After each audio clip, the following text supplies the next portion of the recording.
Mga katanungan. Nananatili ang mga katanungan sa ating kaisipan. Bakit nga ba? Bakit nga ba nakakasalamuha natin ang nilalang sa mundong ating ginagalawan? Bago ko simulan ang kwento, ay dalangin ko sa Panginoon na sana'y bigyan tayo ng proteksyon, lakas, at yakapin ng mga taong nagdurusa. In nomine Jesu Christi. Amen.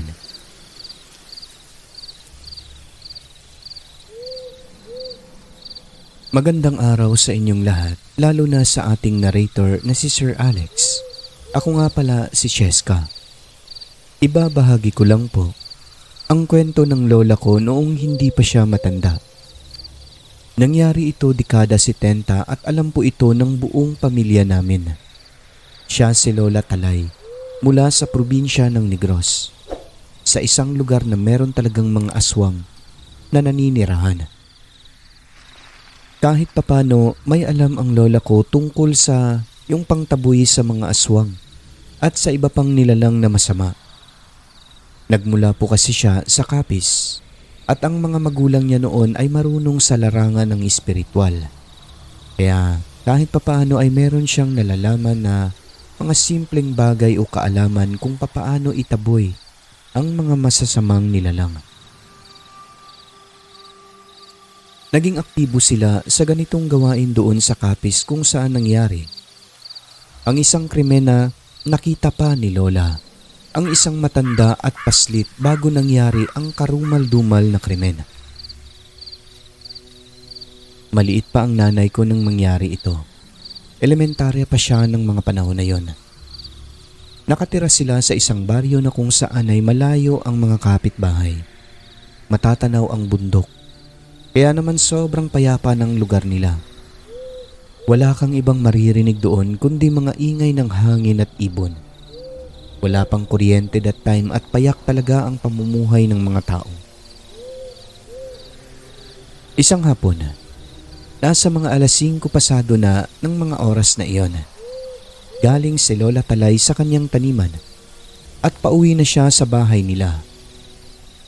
May nakasalubong siyang matandang babae at hawak nito ang batang babae na maputi. Ang edad siguro ng bata ay nasa mga 3 taong gulang.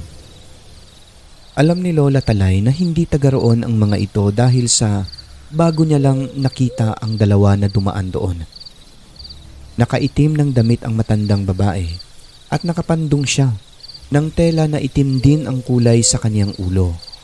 Pero yung bata, hindi, normal na suot lang. Nung nasa tapat na niya ang mga ito, tinitigan sila ni Lola. Bilang isang ina, ay agad niyang napansin na may kakaiba sa bata. Para kasing tulala ito na naglalakad na parang sunod-sunuran lang, na hindi man lang tumingin sa kanya noong binati niya ang mga ito. As in hindi talaga umimik ang bata. Subalit hindi naman niya masyadong binigyan ng maling kahulugan dahil sa inisip ni Lola bagamat malayo ang mukha ng dalawa o hindi sila magkamukha, ay inisip niyang maglola ito na baka apo ng matanda yung bata. Magandang hapon sa inyo. Saan ang tungo niyo, Nay? Subalit, tinitigan lamang si Lola at ngumiti lang ang matanda sa kanya. Pagkatapos ay dali-daling yumuko. Ang bata naman ay parang nakatingin lang sa malayo. Na tila ba, hindi nito narinig ang boses ni Lola. Ayon sa kanya, maganda raw ang batang babae na iyon. Maganda ang kilay at maputi ang kulay ng balat. Pero yung lola ay maitim.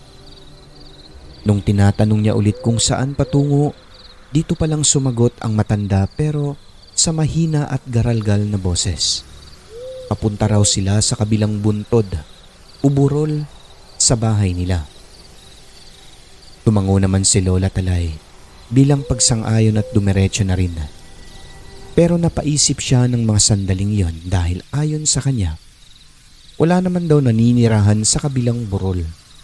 Ngunit nasa isip niya rin po, baka bago lang lumipat yung matanda sa lugar na yon. Nang minsang lingunin ulit ni Lola ang dalawa, nakita niyang lumilingon din sa kanya yung matanda. Nararamdaman niyang may kakaiba sa mga mata nito sapagkat para umanong galit dahil bigla na lang nanlilisik ang mga mata nito. Agad naman lumihis ng tingin si Lola at nagmamadali na hanggang sa makarating sa bahay nila. Nandoon na ang kanyang asawa at abala na rin sa ginagawa. Bandang 6:00 ng gabi kung kailan kumakain sila ng hapunan. Nagulat na lamang po sina Lola dahil may naririnig silang mga ingay ng tao sa malayo. Ilang minuto pa ang dumaan, nakita na nilang papunta ito sa kanilang tahanan. "Magandang gabi sa inyo, Nang Talay." "Oh, magandang gabi sa inyo. Kayo pala iyan, Benito." "Oo may problema. Hinahanap namin ang anak ng kaibigan kong si Delia kasi nawawala. Kanina pa raw hapon naglaho. Wala ba kayong napansin na may batang dumaan dito?" "Ganun ba? Naku, wala eh." "O sige Nang Talay, di na kami magtatagal. Didiretso na lang kami at hahanapin namin sa gubat. Baka kasi naligaw eh." "O sige, mag-iingat kayo." Gustong tumulong ng asawa ni Lola, kaso pagod na pagod siya ng mga oras na yon at hindi pa nakapaghapunan o hindi pa natatapos. Kaya hindi siya sumama. Naakala kasi makikita lang agad yung bata. Sa kusina, napag-usapan nila ang tungkol sa batang iyon na nawala na lang daw bigla. Natutulog lang daw iyon sa kubo sa labas ng kanilang bahay dahil mahangin. Iniwan saglit ng nanay dahil nag-CR ito. Pagbalik, wala na. Sa umpisa, Sir Alex, ay walang ibang maisip si Lola kung sino at ano ang itsura ng batang hinahanap ng mga tao. Pero sabi nila, magtatanong na lang kung dadaan ulit ang mga taong iyon. Kaso hindi na sila bumalik. Umikot na sila sa kabilang daanan para siguro masuyod ang gubat at iba pang bahagi ng lugar. Akala nila kinabukasan ay nakita na ang batang hinahanap ng mga ito. Pero laking gulat ni Lola nang makausap niya ang isang taga-baryo. Ang sabi nito, nakakalungkot na balita, hindi raw talaga nahanap ang paslit kagabi. Dagdag pa nito, may kinuha na raw na magtatawas ang pamilya ng bata upang matuntun kung sino talaga at ano ang kumuha dito. Sa pagtatawas na iyon sa kabarangay nila, ayon sa magtatawas ay isa umanong engkanto ang kumuha sa bata dahil nagwapuhan daw ito sa bata. Marami umanong sinasabi ang magtatawas. Papakasal daw ang bata sa anak ng engkanto sa takdang panahon at kung ano-ano pa. Pero sa ngayon ay ikinulong lang daw muna ito dahil hinihintay ang tamang oras. Ganun ba? Abay, nakakaawa naman kung totoo yan. Kung ako ang tatanungin mo, mukhang seryoso naman kasi yung magtatawas eh. Nagpakatay sila ng mga manok doon na puti para gawin alay. Ayun, pagkatapos ng alayan na yon, kinain nila ang mga manok. Busog na busog sila. Pag hindi raw isinoli yung bata ngayong gabi, bukas baboy daw talaga ang kakatayin para siguradong ibabalik na. Ganun ba yun? Kawawa naman yung bata, no? Kaya nga eh. Sana may balik na ng magtatawas kasi hindi na mapakali yung mga tao. Ngunit natapos na lang ang gabing iyon ay hindi pa rin naisasole yung bata ng mga engkanto daw na kumuha dito. Nakakaawa ang mga magulang, walang tulog sa kakaiyak. At ayun nga, kinabukasan isinakripisyo na ng pamilya ang nag-iisa nilang alagang baboy na malaki. Walang ano-ano'y kinatay na ito ng magtatawas para lang may sole ang batang paslit sa pamilya. 3 putahe ang niluto para magustuhan daw ng mga engkanto at maibalik na ang bata. Ngunit gabi na. Tapos na ang ritual sa ilalim ng malalaking puno sa likuran ng bahay. Pagkatapos ay kumain na sila. na ang ulam ay yung masasarap na putahe na niluto. Busog na busog ang lahat, lalo na ang grupo ng magtatawas. Nasa 5 sila. Nagtulong-tulong na upang maging maayos na ang lahat. Ngunit natapos na lang ang gabing iyon. Wala pa rin po ang bata. Dito na sinabi ng magtatawas na umayaw daw muna ang engkanto. Nanlumo ang buong pamilya sa sinabi nito. Pero nangako ang magtatawas na gagawin nila ang lahat, maibalik lang ang bata. Siguro mauubos ang mga alagang hayop. Bandang 10:00 ng hapon, nakasalubong ni Lola at Alay ang isang kabaryo nila. Dito nagkwentuhan sila tungkol sa batang nawawala. Dito nga nalaman ni Lola na pati baboy kinatay na pala, kaso sa kasamaang palad ay wala pa ring resulta. Hanggang sa bigla na lang pumasok sa isip ni Lola yung maglola na nakasalubong niya sa kakahuyan papuntang kabilang burol. Kasi dito pa lang niya napagtanto na yung inilarawan sa kanya na hitsura ng bata ay parang kamukha ng batang nakasalubong niya na hawak-hawak nung matanda. Naghinala na siya at kinakabahan. Kaya pinuntahan nila ang bahay ng pamilya ng bata at sinabi ni Lola ang tungkol sa maglola na kanyang nakasalubong nung nakaraang araw. Totoo bang may nakasalubong kang bata na kamukha ng anak ko? Oo Mga mag-aalas 5 na o alas 5 na ng hapon yun. Kasi magdidilim na yun pero hindi ako sigurado kung anak mo ba yun kasi kasama niya naman ang lola Baka kasi hindi yun. Sagot ni Lola na may pag-aalala. Ngunit nung sinabi na ang kulay ng damit ng bata pati na ang kapal ng kilay nito at kulay ng balat na maputi, ay nasabi ni Lola na ito nga ang batang hinahanap. Ang batang nakasalubong niya sa gubat na hawak-hawak ng matanda. Pero ang nakakapagtaka lang ay kung sino yung kasama nito. Hindi niya yun Lola, kasi ito ang lola niya. Baka yun ang kumuha sa anak namin, kinidnap niya. Pwede mo bang ituro sa amin kung saan sila patungo? Pwede po. Sinabi nung matanda kung saan sila nakatira, doon daw sa kabilang burol. Salamat sa impormasyon mo. Tara, puntahan na natin agad. Agad na nilang pinuntahan kung saan ni Lola huling nakita yung bata at matanda. At pagdating doon ay itinuro niya kung saan patungo ang mga ito. Wala nang sinayang na oras ang mga tao. Agad na silang nagtungo sa burol at sinuyod ang lugar. Sa umpisa, Sir Alex, wala silang nakitang bahay o kahit kubo man lang doon. Taliwas sa unang sinabi ng matanda kay Lola na doon daw siya nakatira at mayroon daw silang kubo. Ibig sabihin ay nagsinungaling ang matanda na iyon. Hindi tumigil ang mga tao sa paghahanap. Ilang oras ang lumipas, humahangos na tumatakbo ang isang kasamahan at sinabing, "Mga kasama, parang may nakita ako doon. Doon banda, may naaamoy akong mabaho. Sa baba, sa may maliit na sapa. Tara, puntahan natin." Agad nilang pinuntahan Sir Alex at doon, nakakapanlumo ang kanilang nadatnan sapagkat nakita nila ang hinahanap nila, ngunit sa kasawiang palad ay wala na itong buhay at mabaho na. Kulang-kulang na rin ang parte ng katawan nito na siguro ay kinain na ng mga hayop. "Anak! Kriminal ang matandang yon. Dapat siyang mahuli at tayin din. Karumal-dumal ang ginawa niya sa anak ko." "Bakit mo ginawa ito? Anong kasalanan namin sa iyo?" Iyak at hagulgol ng mga magulang ng biktima.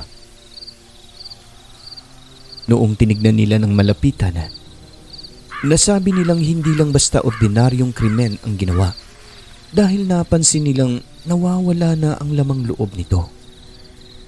Wakwak na ang kanyang dibdib at yung tiyan Basta nakakaawa ang paslit.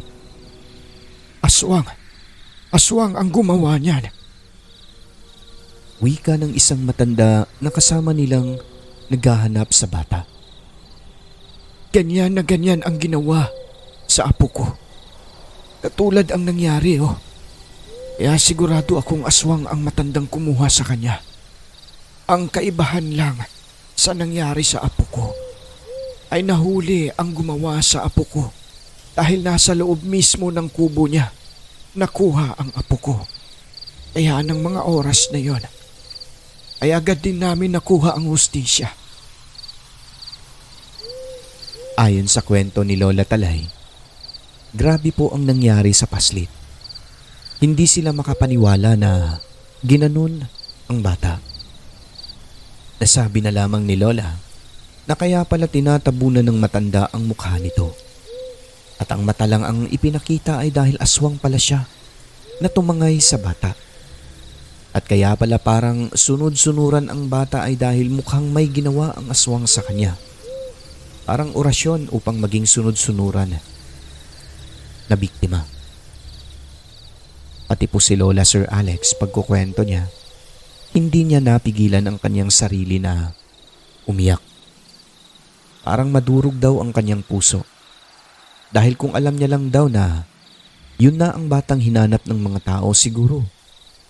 Naisumbong na niya kaagad na baka naabutan pa nilang buhay ang bata kaso wala huli na ang lahat.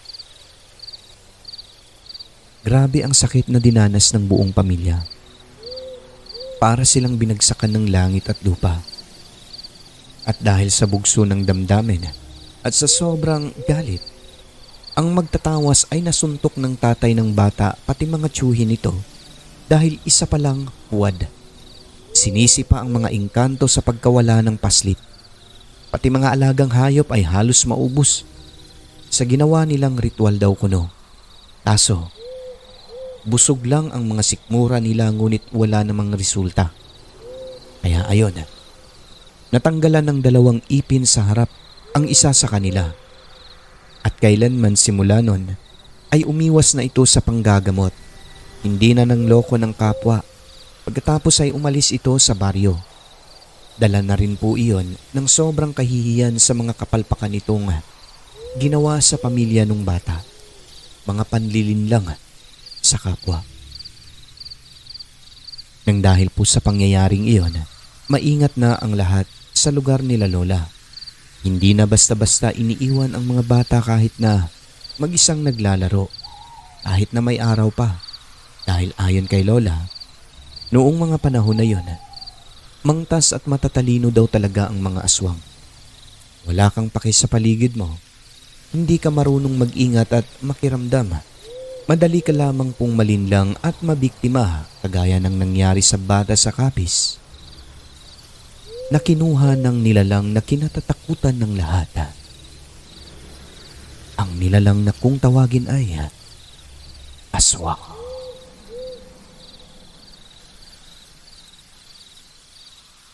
At yun na po ang kwento ng ating sender na si Cheska, mga kaibigan.